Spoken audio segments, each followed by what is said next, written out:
All right, guys, welcome back. This is a special episode of Earn Your Leisure. Yeah. We're not in our usual headquarters. But I do like the shindigs here. For sure. I think this is, we're not going to call this pink, but it almost gives like a peaches feel in here. I think it goes well with our complexion. It's very springtime-ish. Yes. Yes, it's this way all year round, by the way. Oh, is it? But everybody looks good against this color. That's why it's this color. Well chosen. Well chosen. Barbara Corcoran, a legend in the game when it comes to real estate. Obviously, people know you for Shark Tank, entrepreneur. The list goes on and on.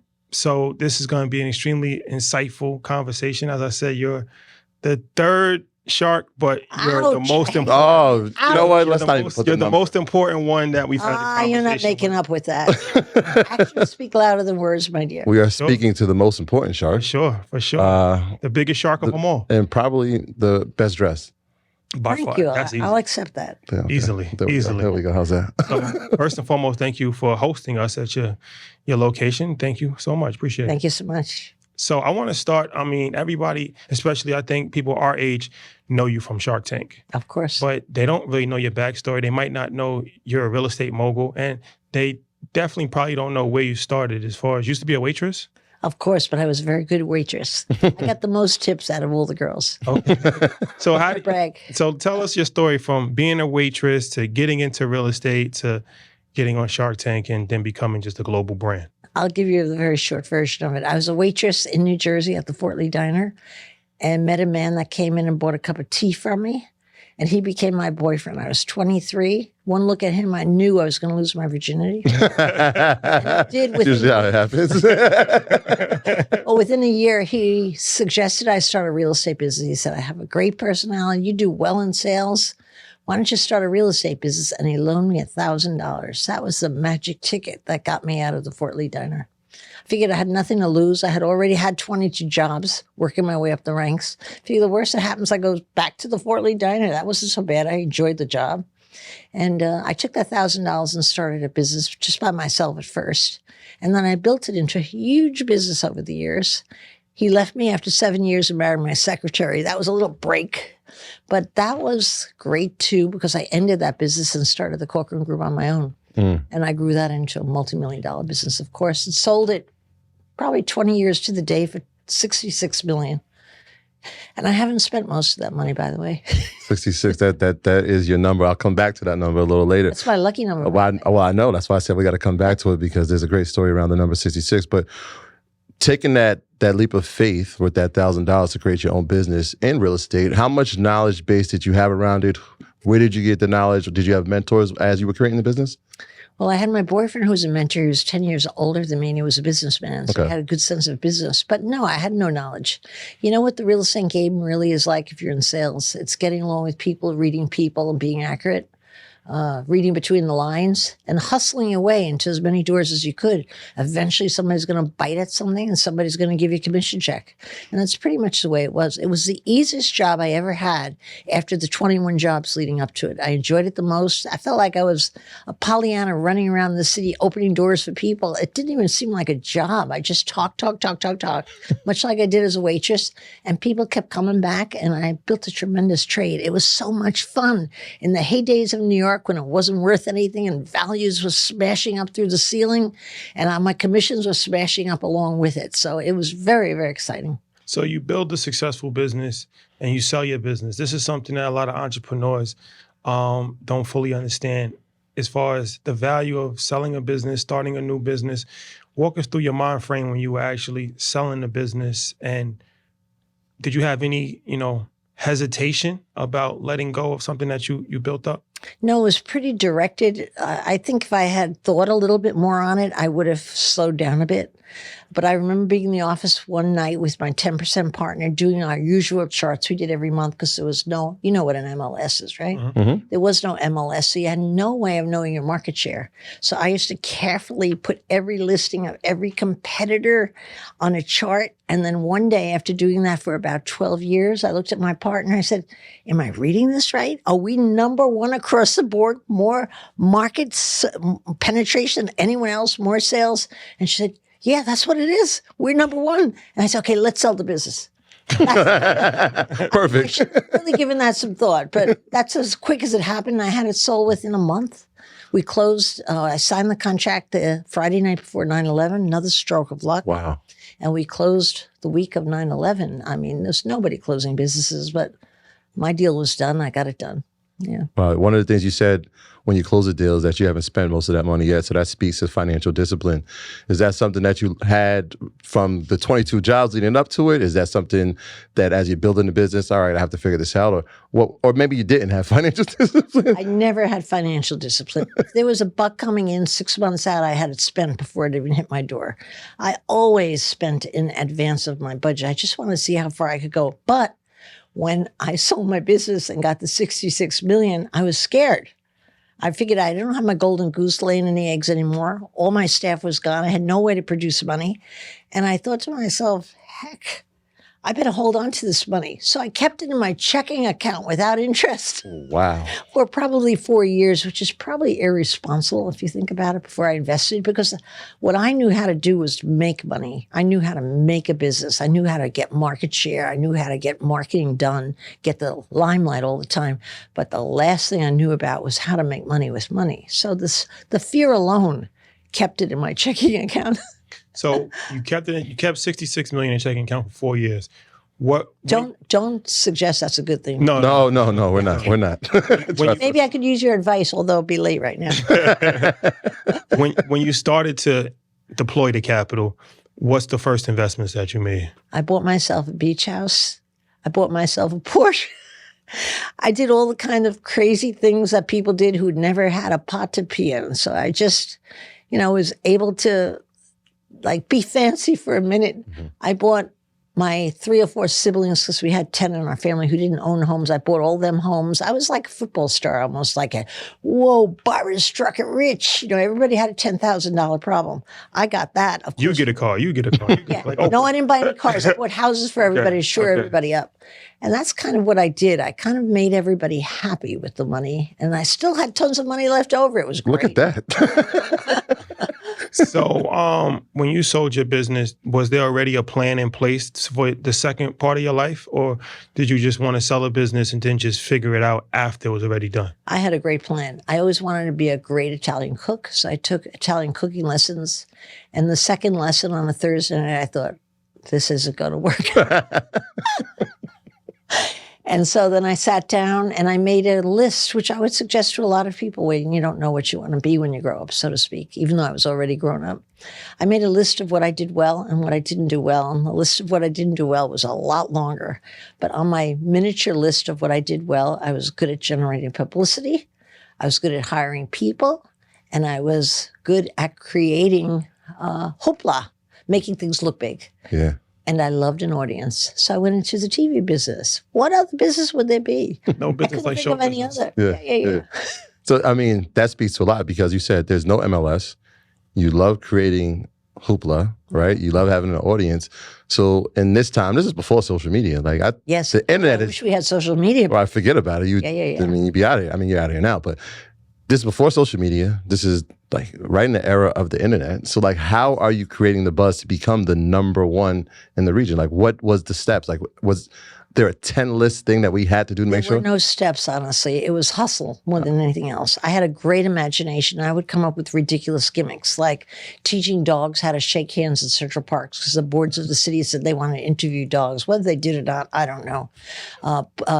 Pretending that in the Guggenheim Mansion, there was a locked safe that nobody ever had seen in before. I had seen it before. There's nothing in there, but creating it for the Today Show to come and open it up in front of the cameras, okay?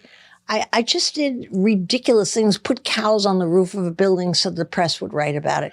Anything I could think of, I thought, it's going to get attention. And you know what's funny about real estate? If you can get attention, you can sell.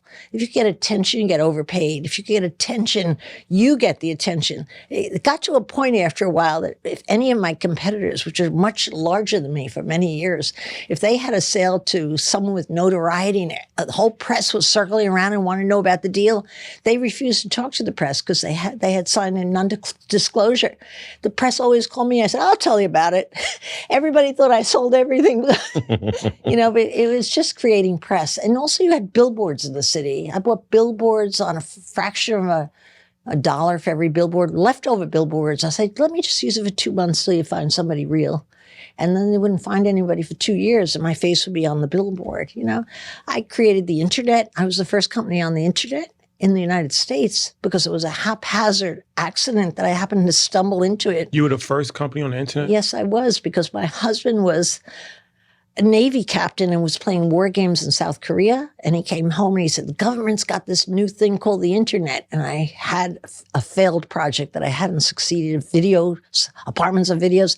I threw it on the internet and it exploded. I mean, we were on the internet almost 3 years before my competitors were. And I registered all my competitors' URLs, which you were allowed to do then. So they had to call and ask me for them. I love that part the best, you know?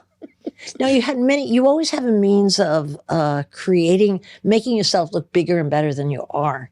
If you have the courage to not mind sticking yourself out there and maybe getting caught, you know?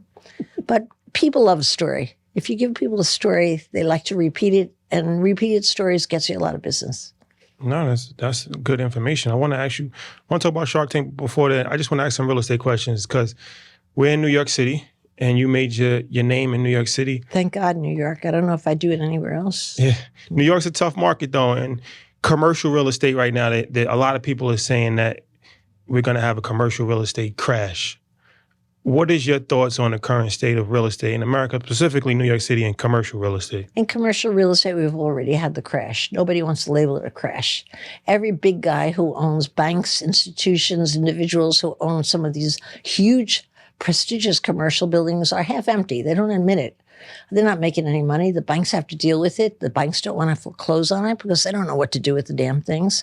It's a real problem. The commercial market is probably the worst part of the residential market right now, all brought to you by COVID and working at home. People don't want to go to the inner city and work so much unless they are forced to. Now, there's so much space available, so much space that people are collecting rent on that large corporations aren't even using. That's going to come out in the wash. What do you think will happen? Will that be converted to residential housing, or? It's hard to do. It depends upon the city. You know, the federal government has a phenomenal program that provides all the financing to convert the buildings to residential. And there's a trend in the United States that the tallest buildings now are rental buildings, residential rental buildings. The tallest buildings used to be commercial, used to be condos, fancy condos. That's totally changed. But it's a difficult thing because what you have in New York is you have huge floor plates with not enough windows. And legally, you have to have a window in every room to qualify as a room. So you have broad, full city blocks, windows on 4 sides, but all the interim can't be usable space. So it is a problem. I don't think anybody's got a solution to it yet. Mm-hmm. Can we go back to the number 66? My favorite. Your favorite number, because it's sitting with me, and it talks about instincts, right? So when you said that you wanted to sell a business, 66 million. Now, when you came to your residential home, I know the offer was about 20. But you said, I can't sell unless it's 66. Talk about that story and how this number came about and just having the instinct to go with what you're feeling. Well, what I think it proves more than anything else is there is no real value you could set on a business. It's a shoot and match. You know, whatever one guy says something, somebody says the rest. I knew nothing about valuing business. I was shocked I was making money in my business. I had only been making millions of dollars the last 2 years. Before that, I was sucking air. But when I decided I wanted to sell the business, I said, I'll take 66. They laughed in my face and they gave me the offer of 22 and I stuck with 66. It wasn't until they closed on the business like 2 months later, they finally said to me, the attorney, please tell us, how did you arrive at 66? I said, it's my lucky number. So that's the science that went into valuing the business, how ridiculous that is. On Shark Tank today, we all sit around saying, yeah, it's an overvaluation, blah, blah, blah. First of all, I don't know what the guys are talking about. And secondly, I don't believe in all that. It's like, do I like the guy? Do I want to grab the woman? Are they good entrepreneurs? Yeah, that's good for me, and I'll pay this much money. No. So I want to have another question about real estate because this is an important question. You're a very serious man. I think I'm going to give you my money to manage. For sure. You seem like the type of guy who would do a good job. I believe so. He's a great reader. How do you feel about the residential real estate market? Because that's another issue. Rents at all-time high. Inventory is very low. Salaries have not gone up. So a lot of people are struggling to actually find somewhere to live, and they're getting squeezed out. You have hedge funds that's buying residential homes at record-breaking numbers. So this is another major issue that we're in. And there's no real solution for that either. So what's your thoughts on the American residential market? It is really a shame because what we are really experiencing is we don't have enough inventory, especially the lower the price of the rental apartment, the less inventory we have. And those people have the least amount of money to spend on that rent. All right. That's a terrible state. Nobody's building new housing except for the middle class and the rich. And that's really true across the nation. Rents have come down and people get excited about rents coming down by 2 or 3%. But who are they coming down for? They're coming down for the luxury market, not for the people who are desperate to get their hands on an apartment. Okay. So it's really, I have a feeling myself that I think that's the obligation of the federal government, to put a lot of money in there, make sure the inventory is high. And even if they were to step up to the plate right now, it would probably take 4 or 5 years to even level things out. That's not even speaking to a first-time buyer wanting to have the American dream of buying their first home. Forget about that. They lose 5 bids to get one. They can't get the financing. The financing is high. It's a really dire state. Again, if you have enough money to go in all cash, pay what you want, all that's cool, you know? You can overbid everybody. But for the great majority of us, it just doesn't work that way. And it's very upsetting. I think we probably have the choppiest market I have seen in my days as a real estate agent. You've been here in this space for a long time, a veteran, a legend. Talk about some of you had some of the highlights, but talk about some of the challenges that you face, right? Being a woman in this space, being unorthodox about the way you're going about promoting. Talk about some of the challenges that you face from traditional media, from the industry in itself. Honestly, the things that I saw as a young woman as a challenge, in hindsight, were my assets. I just wasn't looking at it straight. You know, so much of life is how you look at things. I saw myself as the only woman in an all-male game. I saw myself as a poor kid from New Jersey who didn't have anything to work with. And I was competing against the rich old boy network, the big guys whose sons and grandsons inherited the money from their dad. They own the buildings, they own the market, they control the market. And I saw that as almost insurmountable until I decided I was going to be the queen of New York real estate. Until I had that dream and I could see it in living color. And I know it sounds weird, but I could taste it. If you think you could taste a dream, it sounds crazy, but I could taste the red suit I had on. I could taste the high heels I was wearing. I could taste all that. And once I made up my mind I was going to be the queen of New York real estate, I started noticing other things. Once I allowed that dream, I noticed that the guys were asleep at the wheel. They were doing things the same old, same old. I noticed that in bad times, they never took risks because they protected their money. I noticed they never did anything out of the box, ordinary, anything creative, because what they had done in the last 30, 40, 60 years was working fine for the family and they didn't change anything. And the best thing I noticed, I used to feel insulted by walking into a room, say at the Real Estate Board of New York, an industry event, and nobody even saying hi to me or turning their back or just giving me a perfunctory, oh yes, like dismissal. That pissed me. I can't say piss me off. You can. No, you can. I can't say piss me off. Say further than that. Well, that definitely did that for me. I'm feeling my mother upstairs saying, don't do it. But that was the most insulting of all. But you know what it did for me? It made me say, I'm going to get even. I'm going to get you. I'm going to come back and bite you in the ass. You wait and see. And you know the advantage you have when nobody's taking you seriously nor watching you? You can do what you want. You can play around. You have no downside. What was I going to lose by trying everything? I was going to get my old job back. Big deal. You know, I was happy as a waitress. I can get my old job back and do something else. But I realized all the things that seemed to confine me as a young woman when I looked at the horizon, making things seem impossible, were really just the way I was looking at it until I looked at the flip side of it, you know? And it doesn't mean if you look at things differently, it all works out. But it's the beginning of everything working out. Because you start to see the opportunity, and those opportunities are far more important than the hard times. Everyone who builds a business has to have challenges and get over obstacles and loses their good faith and has lousy self-talk to tell themselves they're no good, whatever they all go through. I went through all of that. But the whole time I went through all of that, I could see that dream. I knew what I was going to be wearing. I was like the Pope with everybody kissing my ring and waiting in line. I had this whole video thing going on my head. And I think for me, that really gave me the compass to keep going because I really thought I could accomplish it. But I didn't know I'd be paid $66 million. I just wanted to be a big shot.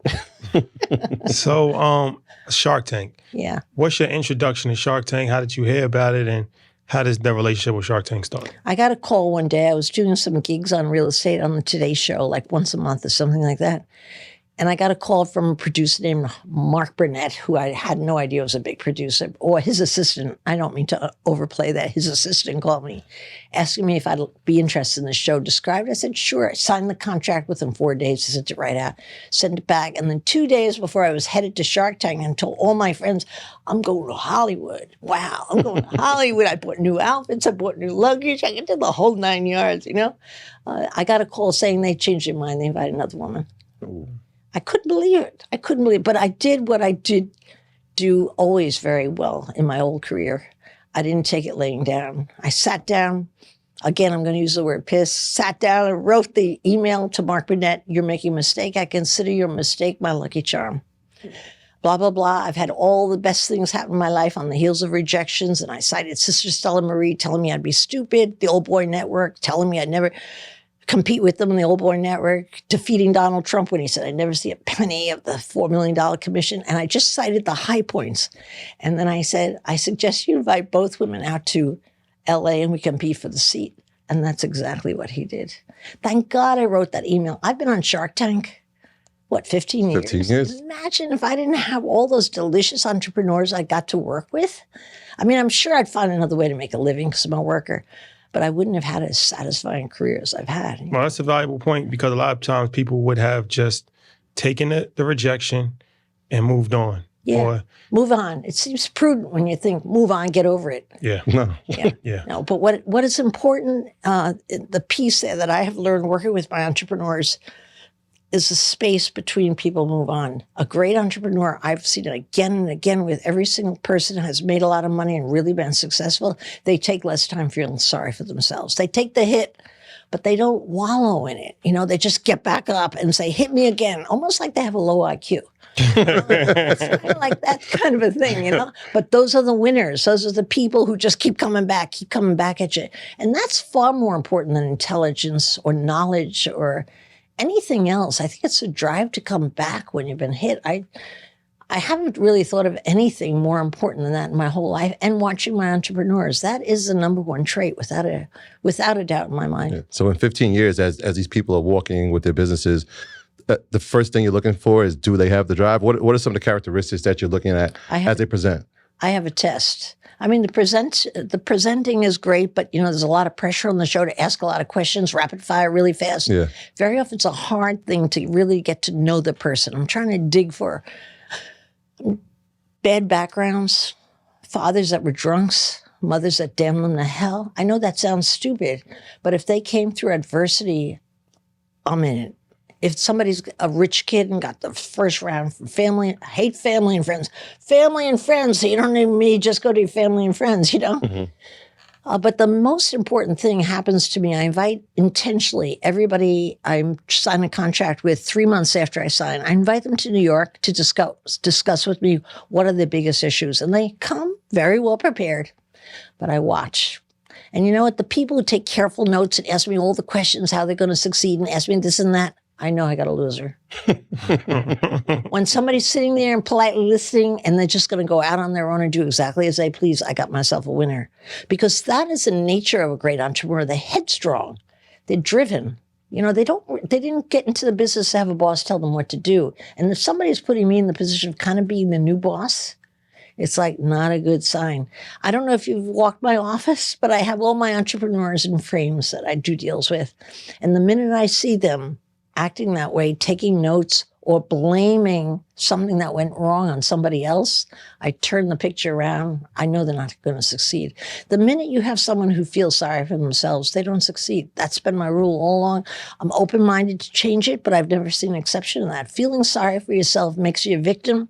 If you're a victim, you give your power away. If you give your power away, you don't see opportunity. If you don't see opportunity, you don't get ahead. It's like boom, boom, boom, boom, boom, follows just like a train line. Domino effect. Yeah. So we spoke with Damon. He talked about Bomba socks. I think that was his biggest. Very deal. proud, very proud. I love those Barbra socks. I hate seeing Damon make money. So And I'm annoyed I didn't get that deal. what's the deal that you remember, or your top deal, or one of the deals that is a highlight for you? Well, the most profitable deal is definitely comfy. I mean, The good old comfy. Good old comfy. I mean, it's not my kind of deal. I like service businesses where I could build an empire or build a franchise or build something on a service back. That's my sweet spot.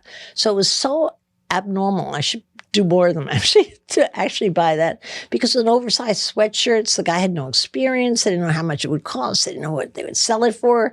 And in 2 years, I can't even remember the number. It seems so absurd, like I'm making it up. I'm probably making it up, but let's just say I should probably check with somebody.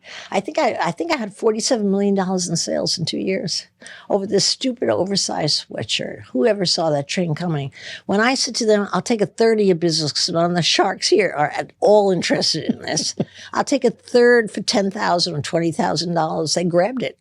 And that was my best deal. My best deal of today, money making, if that's what you mean, money making, which is a little different than satisfaction. Yeah. So that leads the question in. So what's the most satisfying? Because as you were speaking, I'm looking at the list, and I've watched the show, so I know you're more into the service space. I've actually visited some of the, your investments, the Cousin Maine's Lobsters, which is incredible here in the city. So what has been the most satisfying one for you? Exactly that, because it's that one. Lobster, yeah. Oh, I love it. The guys have found phenomenal. I'm sure you know that. Right? Yeah, it's great. Damon always comes out for them when they do a promotion. Damon loves these guys. He always comes out and performs for them. He's a sweetheart. But these guys, one is one type of personality, the other is the opposite. They've got chutzpah of the moon. They're great salespeople. They're good looking. And if you think that doesn't count, it counts. They charm the pants off anybody they meet. Okay. And they even charm me. They call me up to tell me how pretty I am. Do you know how good that feels at my age? I love those guys. But they both got married. Too bad, since I invested, have kids and all that stuff. Shame on them. So for the entrepreneurs, everybody watches Shark Tank, right? What advice could you give somebody that's looking to seek money from a venture capitalist or angel investor or somebody like yourself? Like, what are some things that they need to have prepared before they start pitching their business for capital? Two things they need. They need to show sales, an attraction of sales going up to the roof. That's important. They also need to tell the investor, which many people on Shark Tank don't tell us, how are you going to make money? Hey, let me tell you how you're going to make money. Because any guy sitting there with money in his pocket to invest has that question right in his forehead. How am I going to make money? They're measuring everything by that basis. How am I going to make money? So I would say you have to have appreciating sales, and you have to answer straight down the middle, how you're going to make money and how much money you're going to make, which is hard to do. Most people don't do that. They project out based on industry averages and how big the market is. And let me tell you, every investor, not just on Shark Tank, but every investor writes it right off. But more important than any of that is try to bootstrap your business. I'm just a believer in bootstrapping. When you're spending your own money that you slaved around for to try to make that buck and did everything in your mind to try to grab that buck, you spend it very carefully. You get about $3 out of every dollar. You're just careful with how you spend your money. When you got family and friends or investors behind you, you just don't spend your money the same way. It's different. I don't know. It shouldn't be different, but it's different when you've earned the money and you're spending your own bucks. So I think bootstrapping businesses are a great way to get started rather than going out for funding right away. Of course, if you're in a technology business that takes tremendous cash to get it started, that's one thing. But those are not the majority of businesses in the United States. The majority of mom, pop, Main Street type businesses. So bootstrapping, you learn everything with your own money. You learn the pain, you learn the joy, you learn it all. It's different with your own money. For sure. Yeah, talk about the branding process, because I'm thinking as people come into it, they have to pitch and it happens. And like you said, most of them are mom and pop shops. Mm-hmm. Getting their name out there, getting the message out there is difficult. As you take on investors, what are some of the strategic tips that you're telling them? All right, here's how we're going to market this now to make this a global sensation. The most important thing is to pick the right platform, social media. When I was building my business, you had the newspapers, the major newspapers I used. You had billboards, you had gimmicks, whatever. Today, it's changed. Today, it's all about social media. Do you know in the last 2 years, I haven't invested in a single business that isn't powerful social media? They might have a little company, but their following is huge. That's a good plus. It's like having an empty box you could fill up, you know? But no, social media is where it's at. I have great social media in-house here that help people, but you really need someone on your team, ideally the principal, who's going to push out the social media because it's the best way to build a brand. That's all that counts anymore. Yeah, we know too about that. Thing or two, I'd say. You spoke about Donald Trump Yeah. previously. You had a run-in with Trump during your real estate days? He was extremely useful to me when I was building my business because we used to flip the reporters back and forth. He would say, what's going on in the market? He says, if you don't believe me, call Barbara Corcoran. Reporters would call me and I'd back him up because he told the truth in those days. But if I got the call, I said, you don't believe me? You know who a good guy to talk to would be? A big developer, Donald Trump. I'd flip the call to him. So we had a simpatico going until he owed me $4 million. It was $4 million or $2 million? $4 million. And then things changed. It turns into a litigation lawsuit, but thank God the year he didn't want to pay me my $4 million, which I was entitled to, which was for me, I mean, we probably had 1,000 salespeople, so you'd say it was a big company, but still $4 million is $4 million. That was a big payday, everything I'd worked for. And when he didn't want to pay that $4 million, thank God I had a good year and had in my pocket $500,000 to pay an attorney. And I bought the biggest, meanest, smartest attorney in New York to fight that man, and I won the lawsuit. Now, if I had gone back a year and the same thing happened, I wouldn't have had the money. I would have just had to grovel like all the other creditors and just give up the ship. But I collected the money, and with it, I was able to expand the business again and again. But he wasn't my friend after that. He's a little fair weather. I'd sense the competitiveness in you, even when you're telling the story. No way. Yeah, no, we sense it. So even when you walked in and we were like, we've had some other sharks, not as pretty. You're not going to mention those two. No. I was saying not as pretty and definitely not as well dressed. There you go. You're catching on now. Well, I mean, I'm adjusting to this thing. How is that in the seats, right? Because obviously we know it's a show, but there is real business that's happening. Talk about that competitive nature of I want that deal, or damn, I missed this deal, or I'm glad I took it from you. Yeah. Well, it gets in your way more than anything else. If somebody wants it, usually if one person wants a deal, it's a good deal, and a lot of people are after it, right? So now you've got to compete. It turns into a game of salesmanship because the money is one thing, but that's not really what makes the deals. The partnership makes the deals. Do they like you better than Damon? Do they like Damon better than Mark? Who do they relate more to? And that's what it comes down to. So I'm a great salesman. I've sold my whole life. I just push my wonderful virtues. I'm your perfect partner. Perfect. All my entrepreneurs are going to be your best friends. You're bored. We go on fun retreats. I sell them on everything. Throw out the kitchen sink at them. And then I find that their eyes light at something and I drill it home, Yeah. They want the retreat. Yeah. They do love the retreats. There's some people, I've closed on businesses simply because they wanted to be included in my pack of retreat people. I'm thinking, okay, that wouldn't be floating me by, but it's floating them. Yeah. So how do you reinvent yourself? Because you're a great marketer, great storyteller, promoter, and you have different phases, right? And a lot of times people get stuck in one phase and they kind of become a has-been. How have you been able to reinvent yourself and stay relevant throughout all of these different eras? My secret, I don't know if it's the right one, is I try anything. I try anything. I don't think you wait until you see you're out of style or the methodology you use or how you're selling is not as good as it used to be. I think it's about collaborating with people that work with you, giving them the freedom to come up with stupid ideas, and that everybody's excited and says, let's do this, let's do that. 4 to 5 things I try since I went out of my real estate brokerage business, the Corcoran Group. 4 to 5 things I failed miserably, but I bet you can't tell me one that I failed at, right? Nobody can. You just have to try all the time. That's how you discover new angles, new things, new ways of delivery, new kinds of people, new kinds of departments, new kinds of products. You just try everything. A lot of people are very conservative about wanting to have the right answer. Let's do this. This is the big one. That's what's wrong with corporate America. They have to get a committee to really all agree with everything. What's great about being a small entrepreneur is you're scrappy.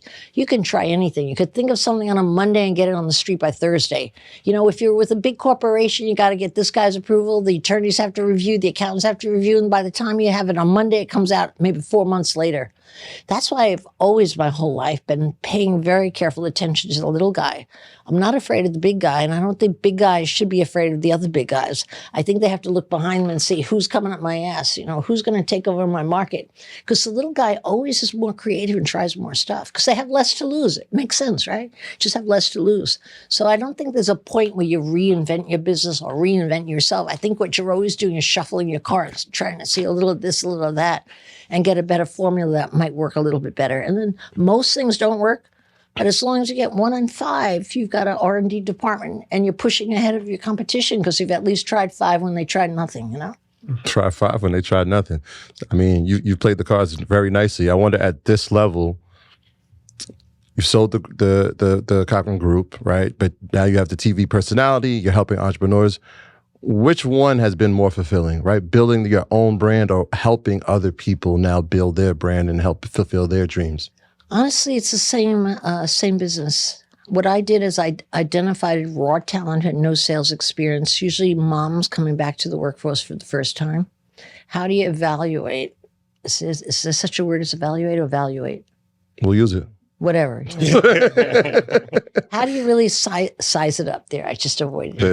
It is. How do you really size up who's going to be good at sales, who's not going to be good at sales? And when you're running a sales business, which I was, people always say, well, it's all on commission basis. You're just paying commissions on sales. It's not the truth. You're driving a ship that costs a lot of money.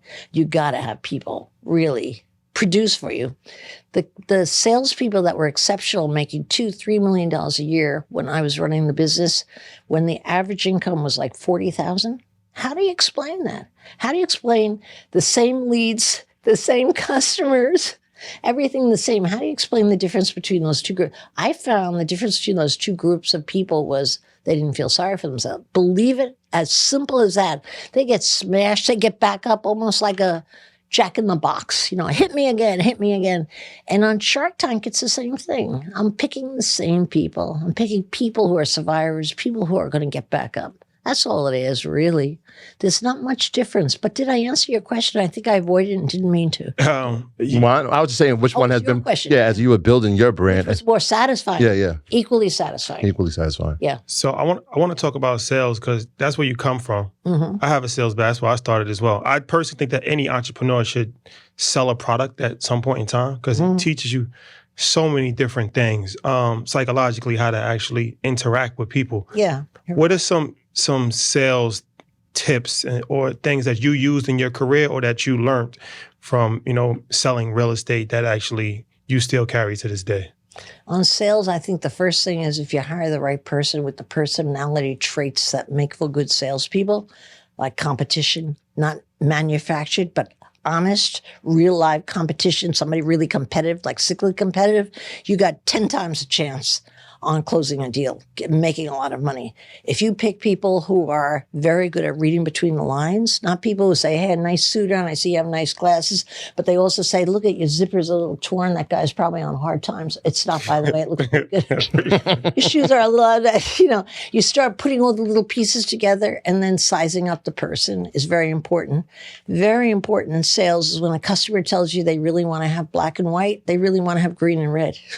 You just don't believe the customer. Customers are liars. Buyers are liars. I mean, they don't mean to be, but they don't really know what they want. If a customer came to me, any of my salespeople, and wanted a beautiful, money's no object, I want a beautiful penthouse with a terrace, he might be happy with a beautiful library with a fireplace. Whoever saw that coming, or a townhouse instead, or whatever. I think you have to realize you have to read people well and you have to pursue and test them. I had a great gimmick that I taught all my salespeople to do when I was building the Corcoran Group. I used to say, when you get a customer from out of town, get them to sign a blank check and get them to let you show them the best apartments within the next 2 days and then show them everything. And you know why that was important? Because I used to say to my customers, listen, do not buy an apartment. If you fall in love with something in the next 2 days, do not even consider buying that apartment. You're not ready. You have to educate yourself. You have to see everything. I'm telling you, by the first day, they were begging me at home at night, can I please buy it? Can I please buy it? You know, I think if you are truly interested in the customer you're serving and really push it forward, I think they feel it and they trust you. And in the end, the real thing with sales is trust. You know, am I going to buy a thing from you if I don't trust you? You don't have a shot in hell, right? Yeah, Right, I trust you more than you for some reason today. There you go. There you go. Well, you're supposed to come at me on that one. Well, No, you're not. He's gonna write you a letter after this. yes, email. I'm gonna send an email. You're going to serve me papers for ruining your reputation. For sure. For sure. I'd like to have a rebuttal, please. Yes. One of the things you said that is so true about being an entrepreneur is being agile, right? We can do things that the big dogs can't because Definitely. there's a lot of less risk there. But for entrepreneurs, there is a reward risk ratio, right, or a risk reward ratio. How do you manage that and encourage people to say take the risk, right? Because it was always like, hey, we're not that far from zero. We can go back to that, right? Like you said in your story, I can go back to being a waitress. A lot of people don't have that mental fortitude saying I can go back. It's like, I got to do this now, or if it doesn't work, I don't know what happens. How do you manage people in that space? It's difficult because so much of that comes from how you were raised, you know? What I had the advantage of is my parents had 10 children. We hardly lived hand to mouth in New Jersey, you know? But my mother's attitude and my father's attitude is something will work out. And it always did work out. Bubsy, the grocery store, funded our groceries for 6 months when my dad lost his job. Something always worked out, you know? On our standard of living, we never felt poor because of my attitude of my parents was, don't worry about it, it'll work out. We were hoping it worked out, but you didn't have that burden as a kid. But I think I didn't really answer your question. Could you tell me the root of it again? I was saying the risk-reward ratio, right? When being an entrepreneur. Okay, yeah. I believe in that. The risk-reward ratio holds you back. I think there's something about committing to something, anything, 100%. That gets the whole universe on your side. I really do believe that. You commit 100%. If there's any doubt, you don't really put it all out. It's kind of like a kid in school, you know, who's on a team. If he doesn't really put it out because he's worried about getting injured, even 5% chance, he's not going to be the best player. You know, you just have to say something else will work out, something else will work out. But that takes confidence. And also, I think I got that myself, and I've seen in salespeople that are phenomenal with taking risks and don't really care if they win or lose. They pretty much got that from their parents. In a way, I felt I cheated my way to the top in that one, you know? You have a community, online Patreon community. I love them. They're my people. My peeps. The word is the peeps. They're my peeps. Hey, my peeps. So tell us about that and what made you want to do that? More for efficiency. Not the right answer, I'm sure. But I get so many great young people looking for advice. Everybody needs advice, right? And I just couldn't handle it. You know, I did as best I could. Then I decided everybody's asking me for the same advice. Everybody's running over the same obstacles, cash flow problems, hiring the wrong person, how do you fire people? All the same stuff keeps coming up. So I said, I'm going to collect all these people together and call it Barbara in Your Pocket. Any questions you have, I'm here, I'll answer your questions. So we do public forums, we do questions and answers, we do collaborations. But when you have that point in your business where you feel crises, or sometimes you don't even know you're in crises and I have to wake you up and tell you, guess what, you have a problem. This gives me a platform where I can help a lot of people all at once. You know, and you know who's mostly on the platform? 90%, well, maybe 80% women. And I find that women, probably because I'm a woman, I would imagine that's a big piece of it, I guess. Helps. But women have more self-doubt than men. Women don't push it as far to the envelope. Women have more responsibility. They have kids at home. They don't have the latitude to push it very often like a man. I'm not knocking a man, but most importantly, young entrepreneurs are alone. They don't have a sounding board. They're afraid. They don't even know if they're afraid, or they're afraid to speak up. I mean, what I do is I usher all the problems out. And by ushering the problems out, I feel like I personally help them reach the finish line. That's really what I'm after, help them reach that finish line, you know, because it's not so easy building a business. Easy to have an idea, which on Shark Tank, you'd think that's the whole thing, but it's really hard to build it. And that's Barbara in Your Pocket. That's Barbara in Your Pocket. And anybody can join. How does that work? You want to get in my pocket? Sounds like a different product, but how does this work? Does anybody join? How did You just go on, is it Patreon? I don't even know. Patreon. Patreon. Okay, you just go on Patreon and sign up. That's what you do. So, But you'll not get rid of me. no. So That's the warning. So you started your career as a realtor. Yes. The New York Times did a whole article about the National Realtor Association. Yes. And they got a lot of lawsuits, but it's interesting because I think the majority of realtors are women. Yes, of course. Right? But not businesses owned, but worked by women. Right. Yeah. But most of the money is still in the hands of men. Definitely. Women have a lot of challenges in that industry. And it was a very interesting expose that they did as far I wish I had read that. Oh, yeah, you got to check it out. read it. They talked about sexual assault. They talked about Wow. I haven't seen that on my watch. Yeah, a lot of different things. So, what's your thoughts as far as an industry that's dominated by women but still not really controlled by women when it comes to realtors? Well, I take exception to an industry that's worked by women, worked to the bone by women, owned by men. And I don't know what the numbers are. Maybe the article said, I would guess 70%, maybe or more of the businesses are owned by men. I think what's wonderful about a business owned by women, you're in the same shoes. I mean, my girls loved me. My women loved me, and I love them back, you know. It took me a long time before I had a man work for me. First few guys were gay guys. They didn't mind working for a woman. But eventually I had straight men working for me. But it's tough. But in another way, it's good for women. Because so many women that go into real estate haven't had a career before, left it 20 years ago when the kids were young, and they really don't feel well equipped to do something for a living. And many of them come into the field and make a lot of money and enjoy it, and they can wrap their family around the hours. It's more flexible than most jobs. Not like they're going to be a banker working 9 to 5. They can't see their kids. They go on the school trip. They see them at lunch. They're in and out, in and out. So it's a great business for women. But little by little, it's going to turn into a women's own business, I think. You said something very important. You said, my women love me. And when you're talking about the group, you said they love me. You said they love to go on retreats. As you're approaching entrepreneurs and you're signing deals with them, how important is the atmosphere, work atmosphere, when you're talking to them? Because you can have a great business, but if people don't want to come for it, if they don't believe in it, you're not going to get the best out of them. How do you approach that when you're looking at a new business? I think I approached it exactly how I did building the Corcoran Group. What I did better at the Corcoran Group, in addition to marketing, which I was very good at, if I could brag about it, what I did is I made sure people had fun. I spent more money on having fun than I spent on advertising. And most people would laugh at us and think it was pissing away. That's my favorite word today, right? Yeah. Throwing away money. You got to edit that out a little. Being my family happy. But most people don't realize really the importance of having fun. You have people laugh together. You plan crazy things where they dress nutsy. They drink too much. They come up with ideas and they become a creative force. I used to try to really get creative ideas from my people unsuccessfully until the third year when I realized one time I gave this ridiculous party where everybody was drunk. Everybody had an idea, and that was a wake-up call.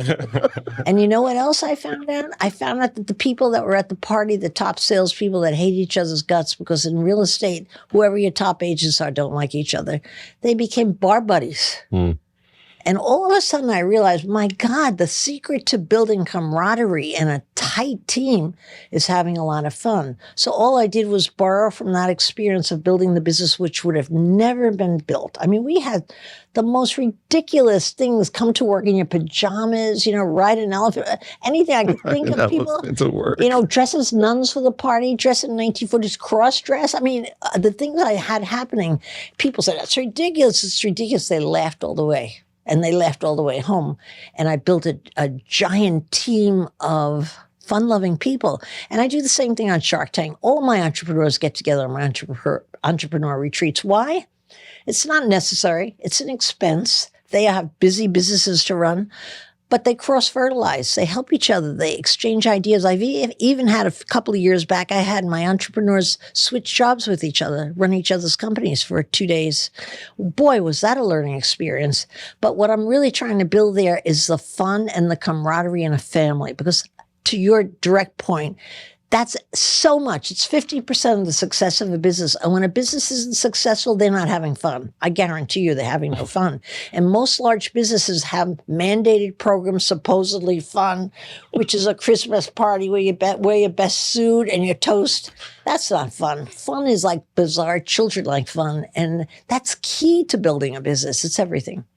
So getting wealthy is one thing, but then protecting that wealth is another thing, right? So that's a full-time job within itself. And you have to trust the right people. You have to know what CPA to hire and what wealth management firm to hire. So how was that for you coming from humble beginnings and then, getting wealthy?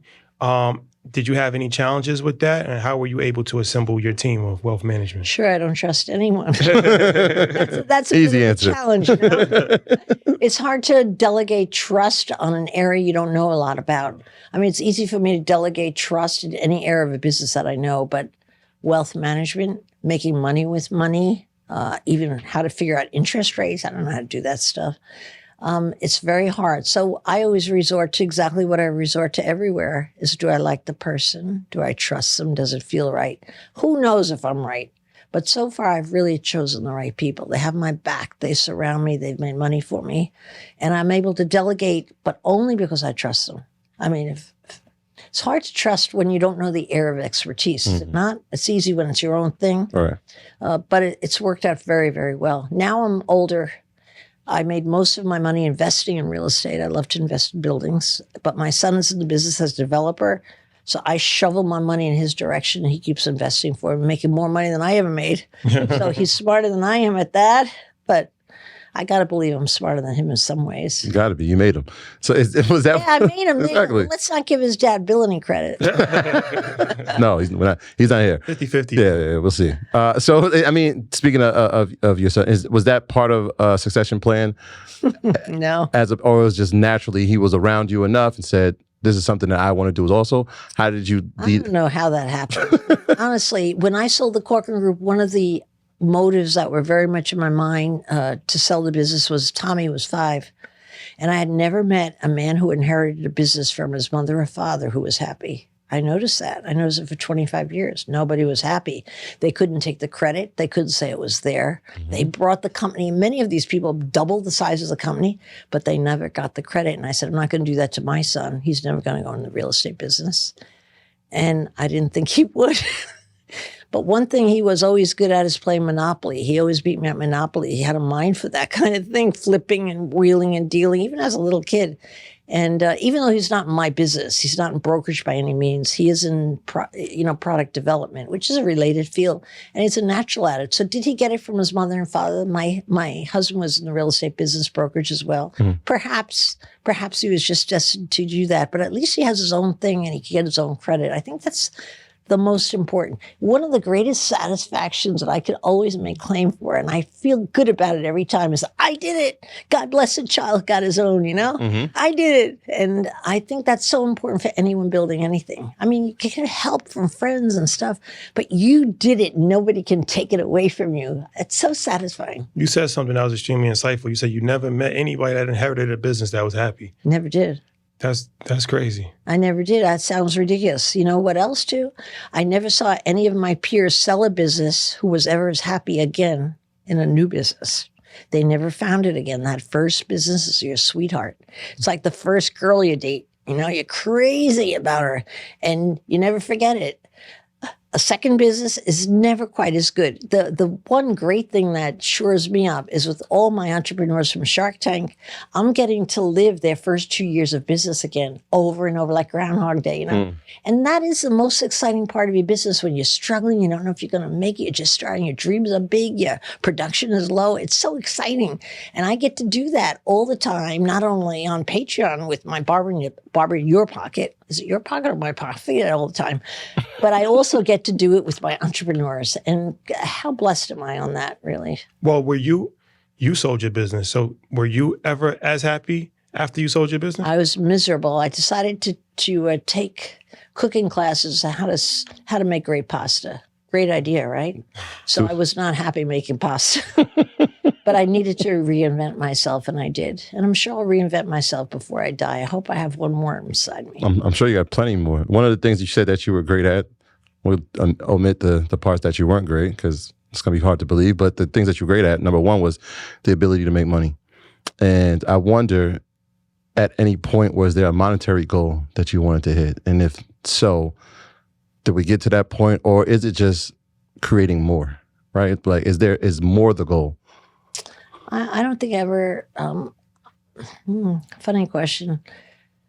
I think for me, my goal was never to make money. I was shocked when I did make money. I always made the least amount of money out of my whole company. I had 800 salespeople, then 1,000 people. When I had 400 people, they were always out making money, much more than I was. I was the last one paid, and that's what happens when you own a business. You're the last one paid.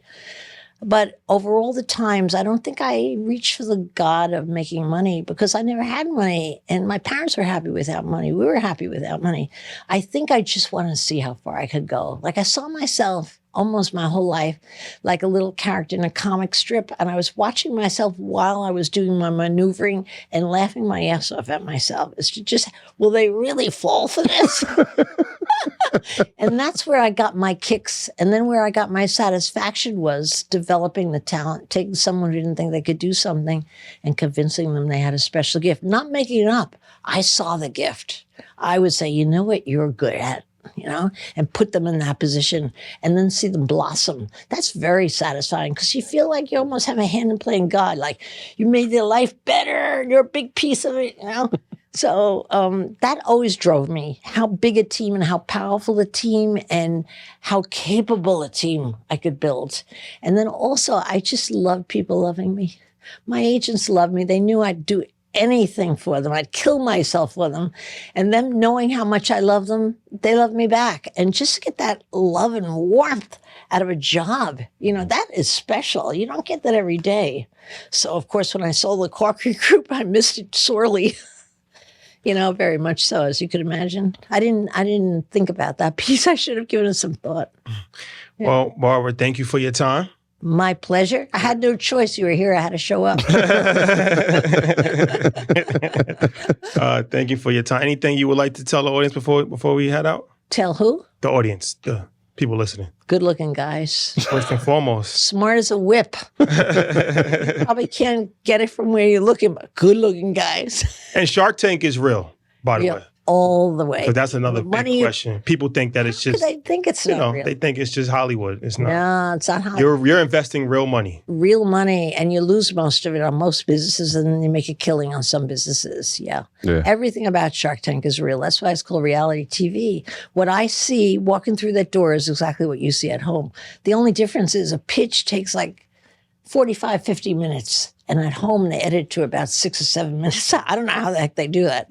That's the only difference. But the money goes out the door. Yep. Sometimes I cry as it goes out the door. But it goes out the door. Well, thank you again. We greatly appreciate it. Thank you very much. We appreciate you. Thank you for having us. Bye-bye.